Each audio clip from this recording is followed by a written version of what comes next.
UP. And in that, we also saw that what are the models of law and order, namely the Dutch model, which is better one, which is a long term, and the short term model, that is broken window model. I also discussed bulldozer justice, bulldozer Baba, and the initiatives taken by the present dispensation for improvising the law and order, including a task force to prevent grabbing of land, and also to have zero tolerance policy towards criminals, and also to go for certain routes which are not being favored as a long-term measure, like extrajudicial killings and encounters, and creating a sense of terror among criminals. And many times there are informal methods like overturning of the vehicles and likes. So I discussed that, and new innovative methods were also being used, like putting posters of the law offenders and taking compensation from those who have damaged public and private property, and law against unlawful conversion, informally called love jihad. And these were the initiatives which were taken by the present government. And law and order is always a very vital issue in the state of UP. I discussed the role of police also. And regarding role of police is always controversial from time immemorial. You see that during British rule, the nature of rule was to dictate the subjects, and Indians were not given the rights of citizenship. So policemen, police personnel were considering themselves as masters of the people. That was the imperial legacy that continued even after independence. And during emergency, almost 19 to 21 month emergency, 75 to 1977, based on internal disturbance, police atrocities further increased, and unlawful detention also increased. This is the reason why Janata Party government, when it came to power in 1977, it formed a Shah Commission to inquire excesses of police and armed personnel on innocent citizens violating their fundamental rights. And on the other hand, Dharmveer Commission for police reforms. So various recommendations Dharmveer Commission gave, like separating investigation from policing, like fixed tenure, and others like establishment board. But no concrete action could be taken. Padmana Bhaiya Committee in 2000, again Soli Sorabji Committee 2006 reiterated many of those provisions. In 2006, Prakash Singh case, Supreme Court gave guidelines for police reforms, and those guidelines are still in the pipeline. Still, many of them have not been implemented, unfortunately, because that needs political willpower on one hand, and on the other hand, it needs also the change of mindset and working style. So, regarding Prakash Singh case, first Supreme Court said National Security Commission. One, there should be National Security Commission. This purpose would be to take care of all the aspects of relating to security, particularly internal security, law and order, public order, and security of the state. And it also favored a commission, State Security Commission. At present, we don't have such commissions, State Security Commission. So these commissions will institutionalize the purpose of or objective of security. Unless you have manned commissions for a specific purpose, the purpose and objectives would not be achieved. Then third, it also favored the complaint authority at both district and state level. Complaint authority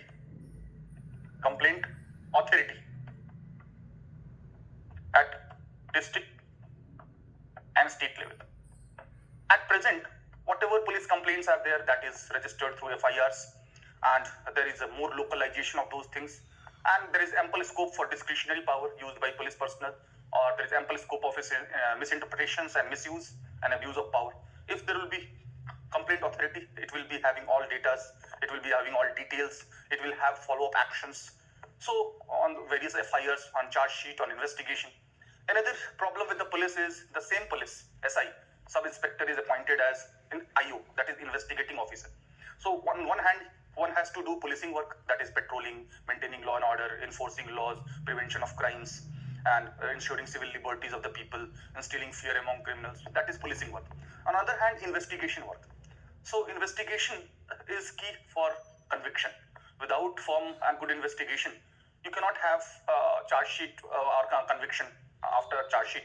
So this is the reason why It favored separation of policing from investigation, separation of policing and investigation. Investigation many times is biased because the same police is doing policing work, the same IO, the same SI is doing for investigation.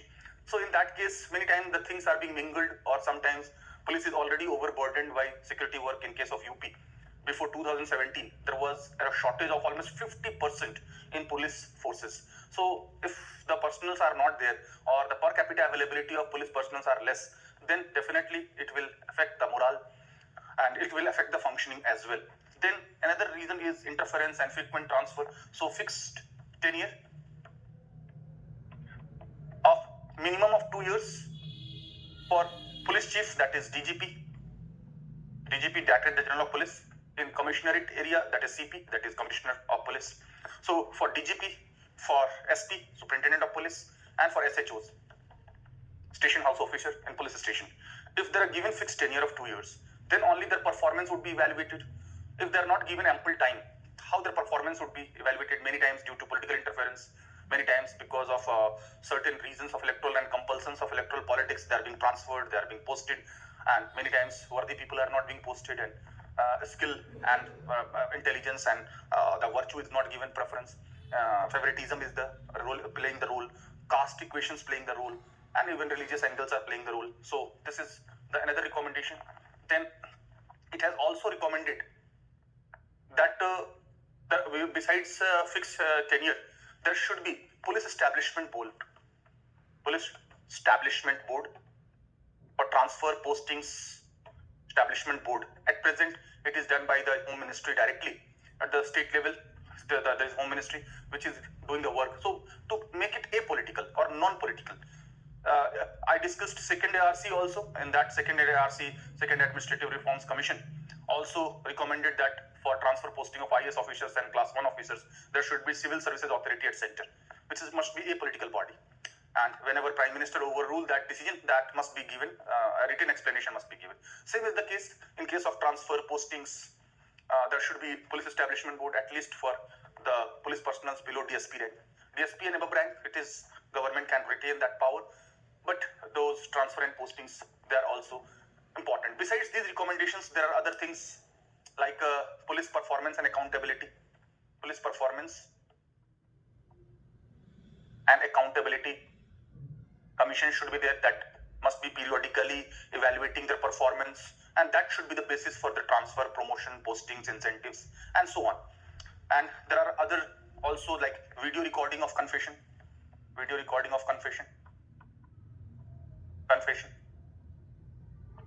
more use of technology. Like I discussed that in Kerala, there is Cyber Dome project followed by Kerala police, which is the role model for other police.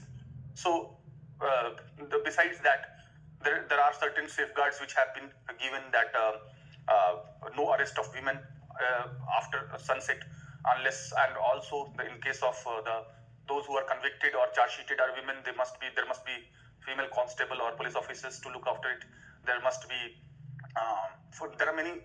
One of the reason of poor law and order problem in UP specifically, although it is also there in many other states, is religious superstition or other social evils like nikah halala, like there are so many thugs and babas, those thug babas who are exploiting innocent people, causing sexual exploitation of women also, and there are so many people, innocence of the people is being exploited, their ignorance, their superstitions, their beliefs are being exploited, that there are so many reports in which those so-called religious men or god men are involved in such criminal act.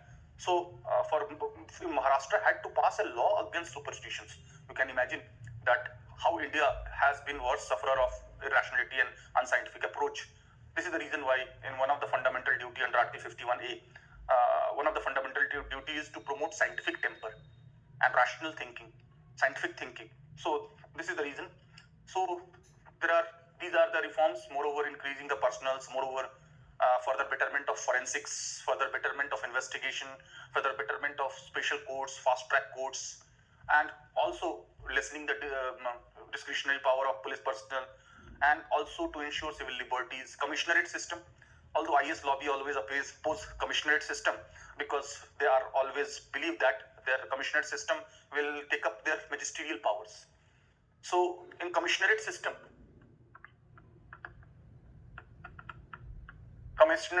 which has been followed in 7 cities of UP, namely now Ghaziabad also, Agra, the Prayagraj, the Gorakhpur, the Kanpur, the Lucknow, Meerut. These are the cities where commissionerate system has been followed. In normal districts, you will find that or in DGP is the head of police in the whole state, and but in commissionerate system it is CP, that is Commissioner of Police. Then there is ADG, Additional Director General of Police. Now in UP, it has been made mandatory that commissioners will report to ADG rather than DGP. So the whole state, this is at the state level, this is at the zone level, then at the range, DIG, then SP, then DSP and SHO are there. So there are ranges here, districts, circles, and police stations. This is the classification. While in commissionerate system, the magisterial powers is with the police, not with the general administration or DM. So besides CP, we have a joint CP or additional CP, and the counterpart of here SP is that of DCP, that is Direct Deputy Commissioner of Police. The counterpart of DSP is ACP, that is Assistant Commissioner of Police. SHO is same. So in this way, this is the hierarchy of commissionerate system. In commissionerate system, magisterial powers with police, bracket, not with magistrate or DM or district magistrate. So the criteria is that at least 10 lakh population must be there for any city to have commissionerate system. Moreover, in those sensitive areas like in UP, first it started from capital Lucknow and that of economic capital Noida, that is Gautam Budh Nagar.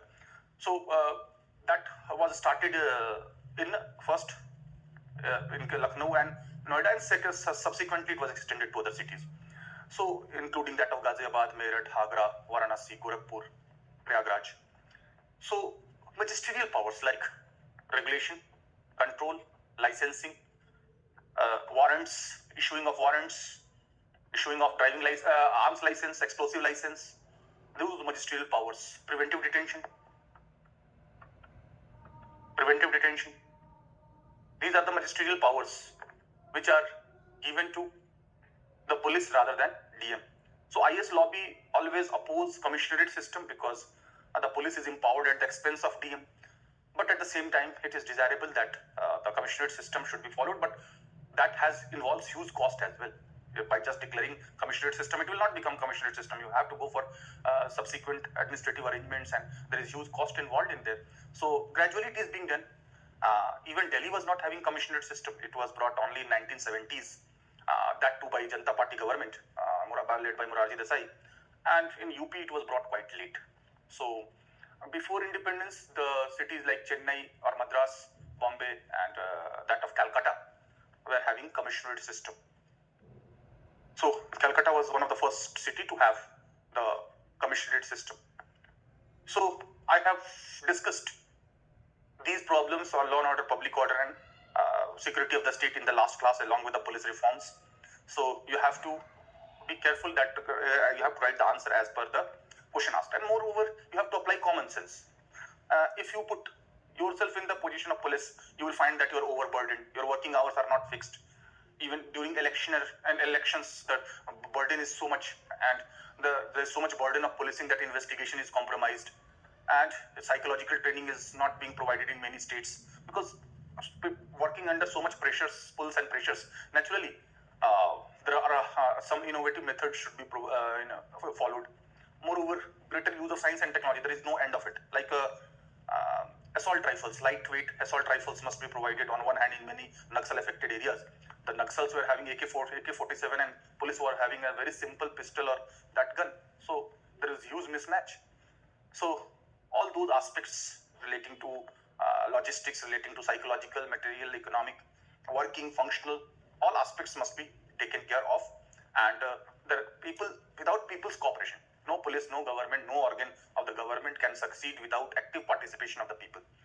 So active participation of the people is not possible without trust, because people are often afraid of talking to policemen or going to police station or going for even FIR. They don't believe that, they don't trust police. Even if we will see that in case of Vikas Dubey, he surrendered to Madhya Pradesh police. Pulan Devi and her followers, dacoits, bandit queen, they surrendered to Madhya Pradesh police.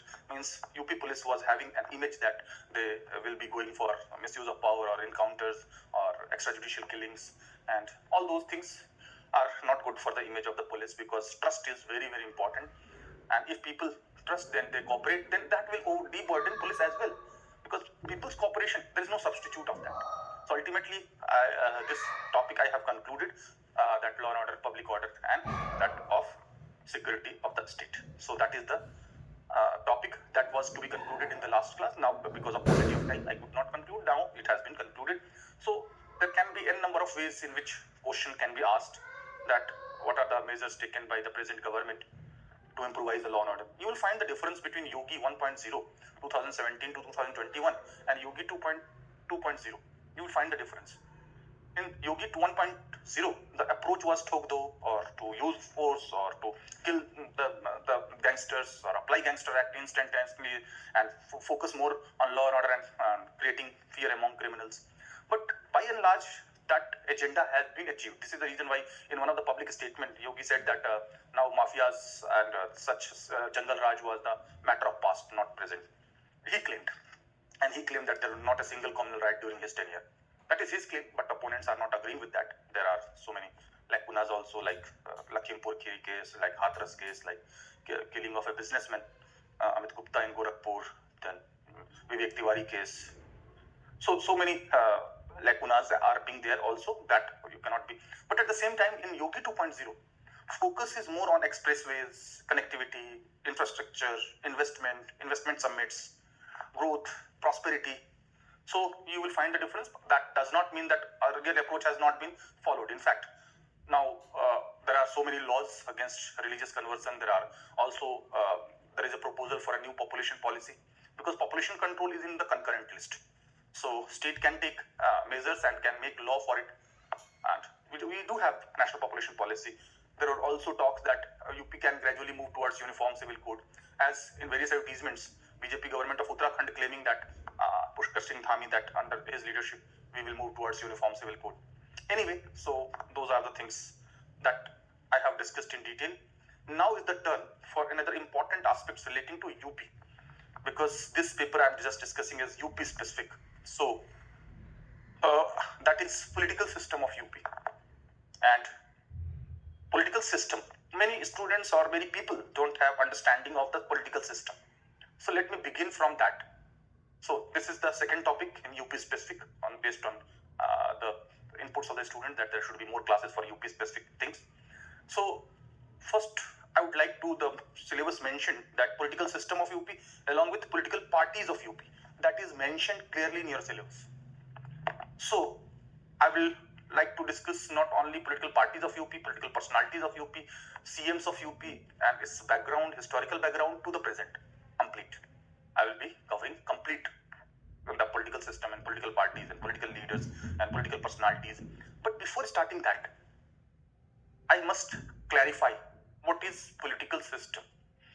Many students have no clarity. They believe that political system is just like state, government and laws, which is not correct. Let me clarify. It is not equal to state, government and laws. It is not. Although they are interrelated, but they are not same. The word system is derived from physics. And in political science, after Second World War, there was behavioral approach and scientific methods were applied to understand political process and political system rather than only state government and laws. Here, this was traditional approach. This traditional approach in political science, I'm not going in detail because it's not a political science class, but even GS students, there should be clarity, because if the word political system is mentioned in your syllabus, and if you don't have understanding what political system means, you think that it is just like state government and laws, constitution and polity, form of government. It's not. Technically, it's different. So there must be understanding of that. So traditional approach, which was value-laden, which was normative, which was followed till 1945 or till Second World War, studied politics and political, the state government and laws through different methods like historical method, philosophical method,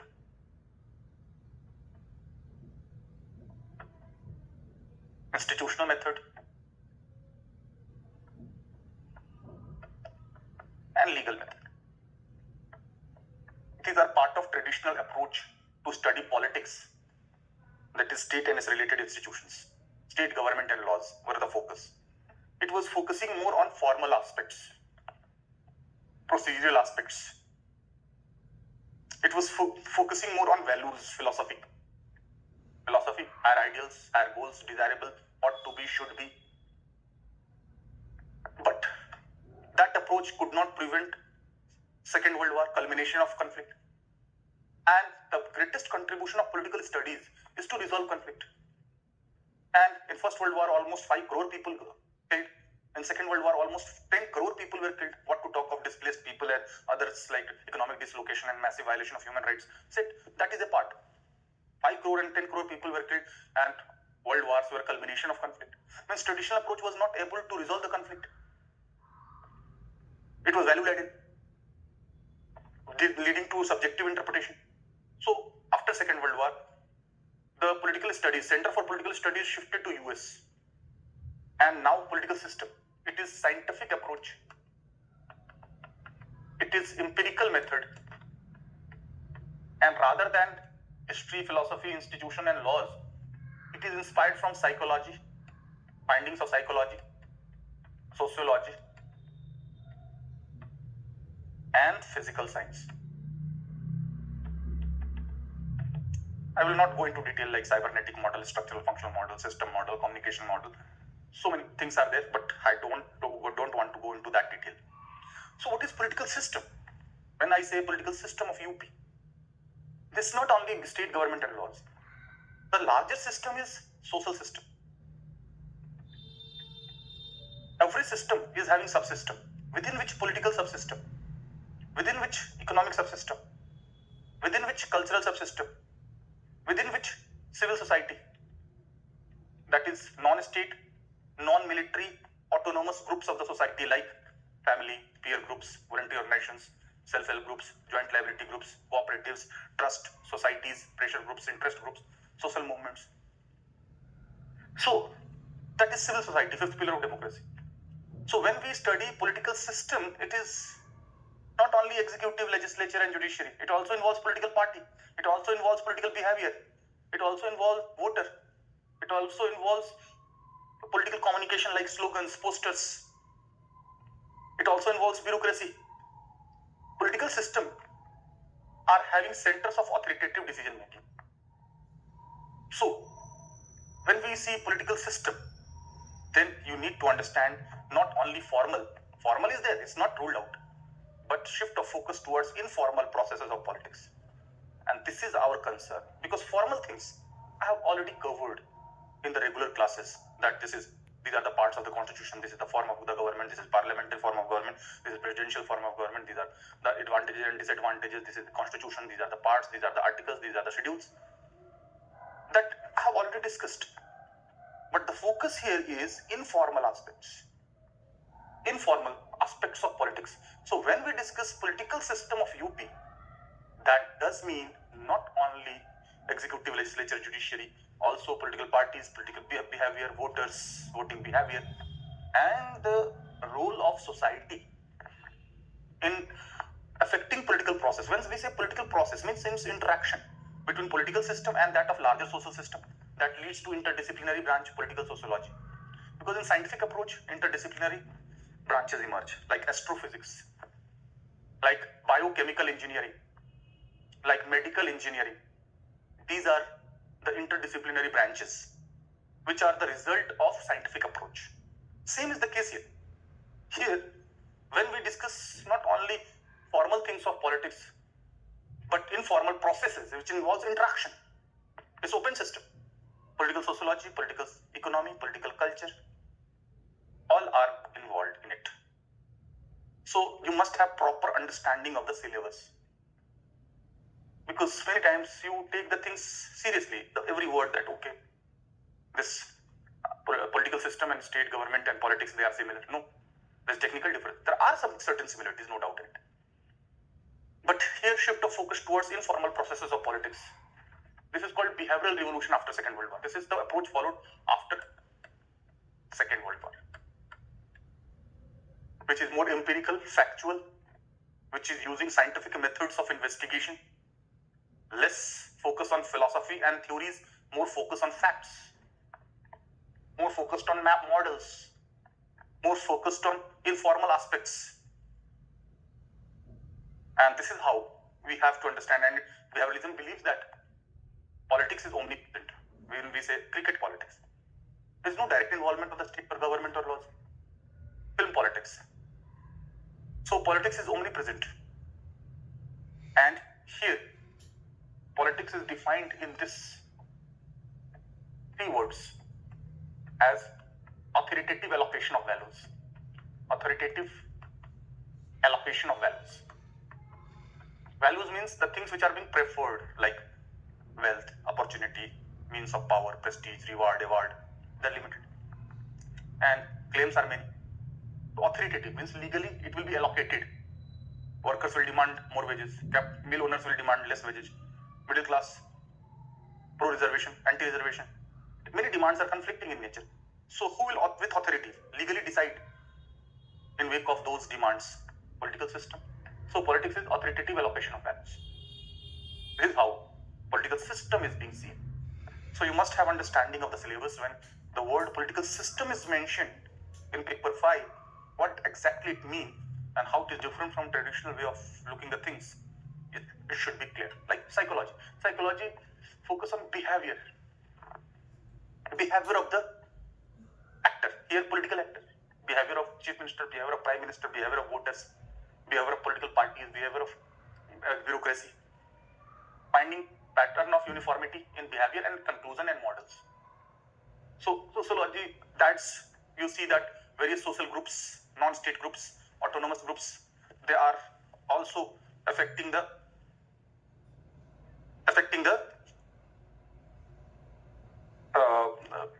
political process. It's like social movement in UP. For example, 1970s, Chipko movement in UP. You know this? At that point of time, Uttarakhand was not separate. So Chipko movement or ecofeminism in UPs can be asked. That you cannot rule it out. Let me see the question which has been asked. It has been given by our team. Good evening. Okay. No need for those to come to the point directly. Today I started Hindi batch. Is this Hindi medium batch? No. It's not.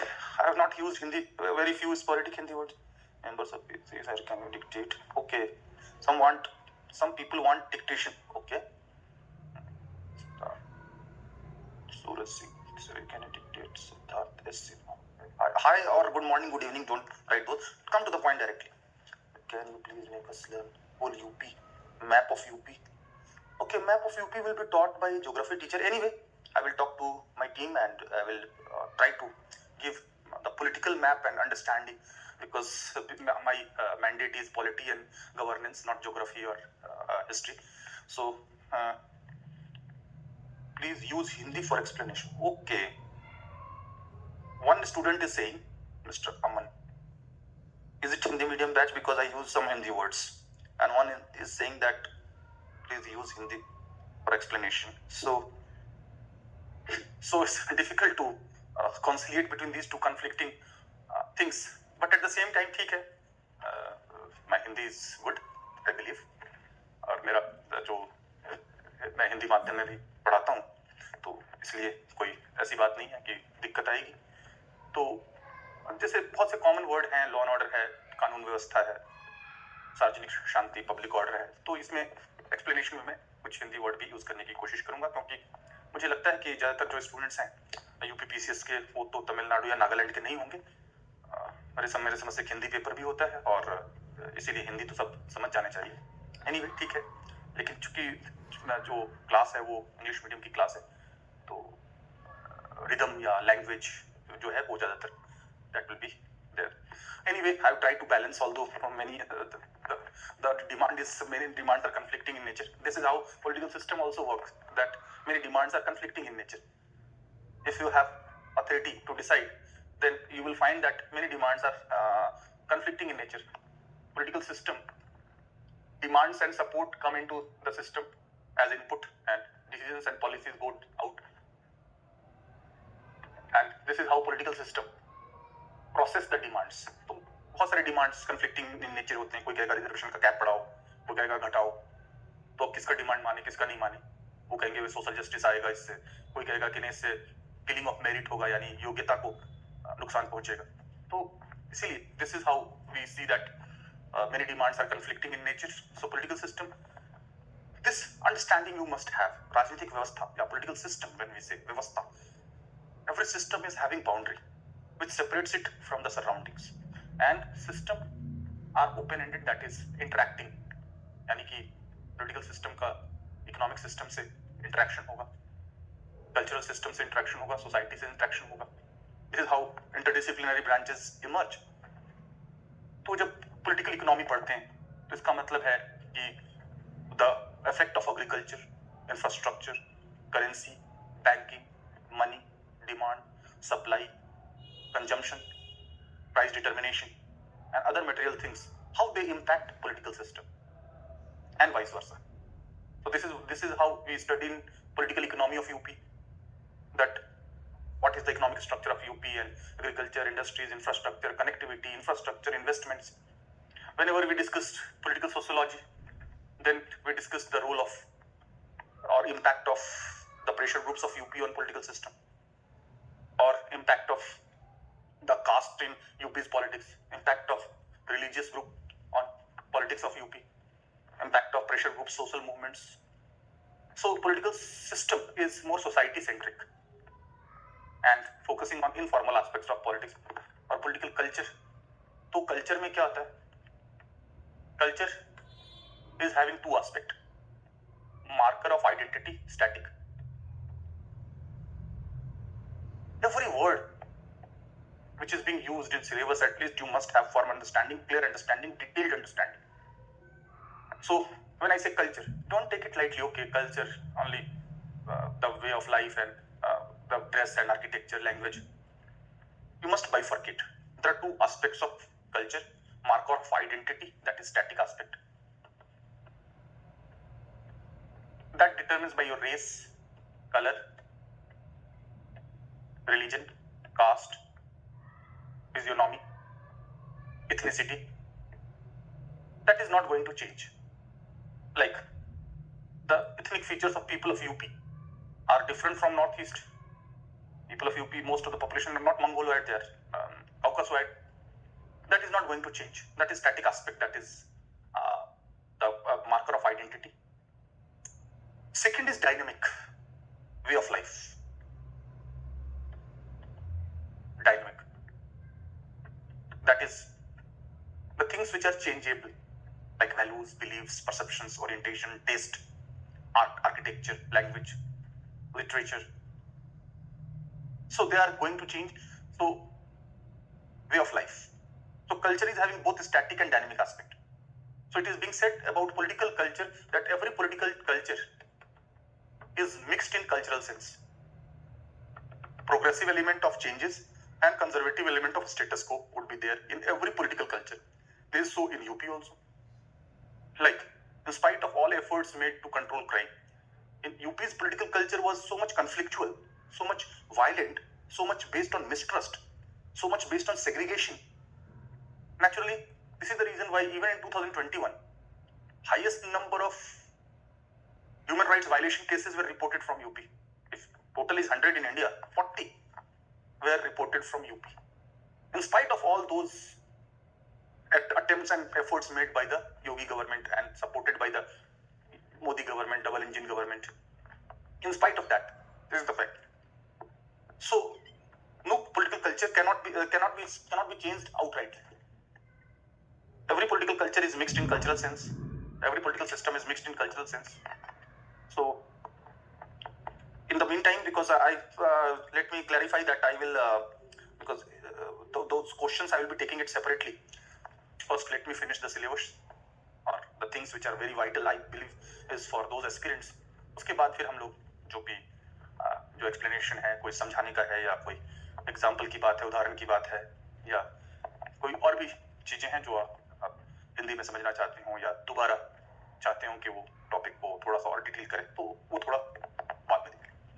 अभी जो है, जो main stream syllabus, जो what I feel is very very important for exam, that I will be covering. So I am putting it apart and focusing on the things which is I believe that is very important. So first of all, you must have understanding in the syllabus of paper 5 writes political system. That means you have to know these things, technical things also. You can't equate political system with the same state government laws and formal things like form of government and constitution and parts, informal processes. So I will first discuss the all CMs of UP. All CMs of UP. That along with that, a brief about the work or the decisions or the political personalities at that point of time. So by that you will be able to understand UP's political system and along with its historical evolution and past. So first, to begin with, in UP there was Congress did not accept Montego-Chelmsford reforms, so it did not form the government till 1937. In 1937, the first CM of UP technically was not Govind Ballabh Pant, although it's an objective question. So Nawab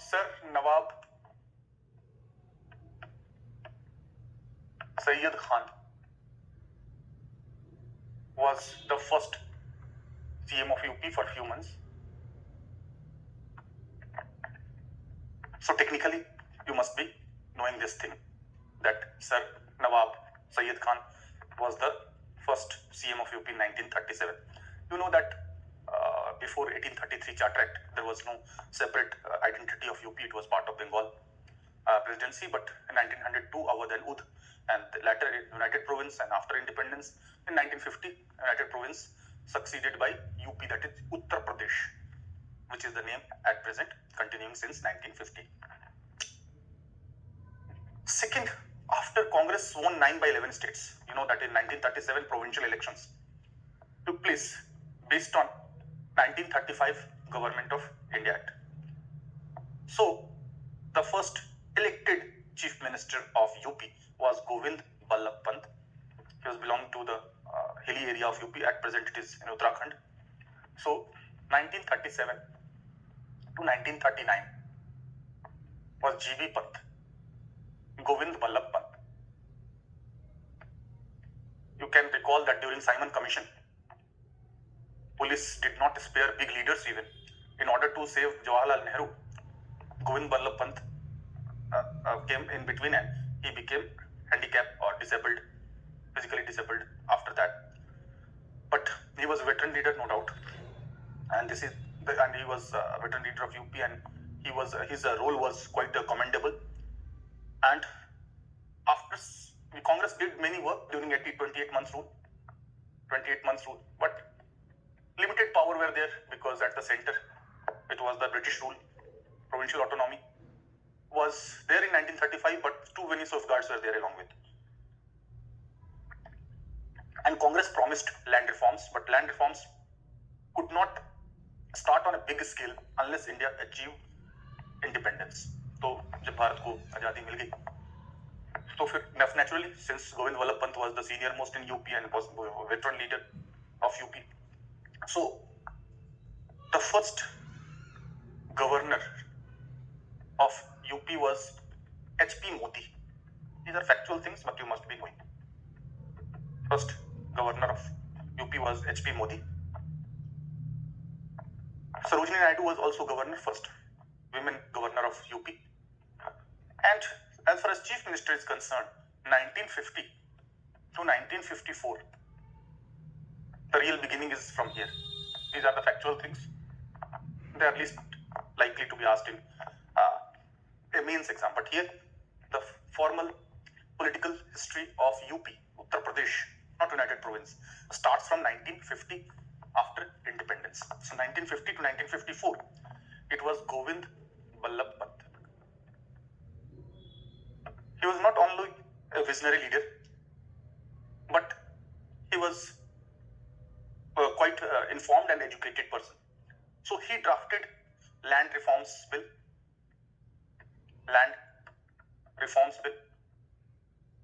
which became the role model for other states. Land reforms like ceiling on personal land holdings, like consolidation of land holdings, removal of intermediaries, abolition of zamindari system. But one of the unfortunate or limitation of the land reform related laws of UP was that personal cultivation land was allowed. And you will find so many landlords still in UP. The reason was there was no ceiling on personal cultivation land.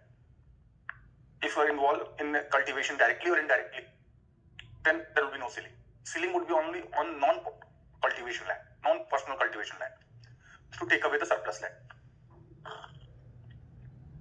This is the reason why land reforms succeeded in UP, but not the way it was expected. Moreover, in northern states or in most of the India, caste and class divisions were coinciding. Most of the landlords were belonging to the forward caste or so-called upper caste, and most of the landless were Dalits and belonging to the backward classes. So the dominance of forward caste were more in politics, and it is being argued that the conservative elements did not want land reforms because they will be losing their property, and by one way or the other way they would be able to protect their property. So as far as G.V. Pant government is concerned, G.V. Pant also focused on Hindu Marriage Act and monogamy in Hindu males. He also favored Hindi as official language at the central level. You know that after independence, there was a controversy on official languages to be used at the union level. I've already discussed part 17 of the Indian Constitution and Article 343 and 344 that is dealing with the official language of the union. So G.V. Pant belonged to UP, and UP's official language at the state level remained singularly Hindi till 1989. In 1989 only Urdu to be simultaneously or co-official language along with Hindi. So the support of Hindi was so strong in the state of UP that not only ruling party, chief minister, but opposition, be it Sanjukt Socialist Party led by Ram Manohar Lohia, or be it the Jan Sangh, they all supported Hindi as official language at the central level. But it is being argued that over-enthusiasm damaged the cause of Hindi more, because there was a reaction in non-Hindi speaking southern states, particularly in Tamil Nadu region, Madras presidency at that point of time. And hence Tamil Nadu, there was a slogan that Hindi never, English forever. So lastly, 1967 Official Language Act amended. That is the case that I have already discussed. So G.V. Pant was a visionary leader, no doubt, first chief minister of Uttar Pradesh, not United Province, Uttar Pradesh, when we use this terminology. And his contribution was immense, no doubt, with land reforms, with post-independence consolidation. And he was appreciated for handling communal riots. UP is having sizable or huge Muslim population. At present also, almost 19% Muslim population is there. So, and other minorities are also there, like Jains, like Sikhs, like Christians. But minority Muslim population is 19%. And you know that merely accepting communal partition and Pakistan did not stop the violence. That continued. And onus was on the leaders of the Congress to stop the communal violence. And find that in the first general election 1952, High Command of the Congress involving Nehru, because Nehru was also party president from 1950 to 54, as Purushottam Das Tandon had to leave the Congress on this issue. So, in 1952 general election was mainly fought on assassination of Gandhi and rise of communalism. So, in that general election, you know that out of 489 seats in Lok Sabha at that point of time, 364 seats Congress won, and in UP performance of Congress was marvelous. It is being said that the gateway to New Delhi, power center at central government, is UP. Although there are certain exceptions, like in UPA 1 and UPA 2, or in Narasimha Rao government in 90s, there are certain exceptions.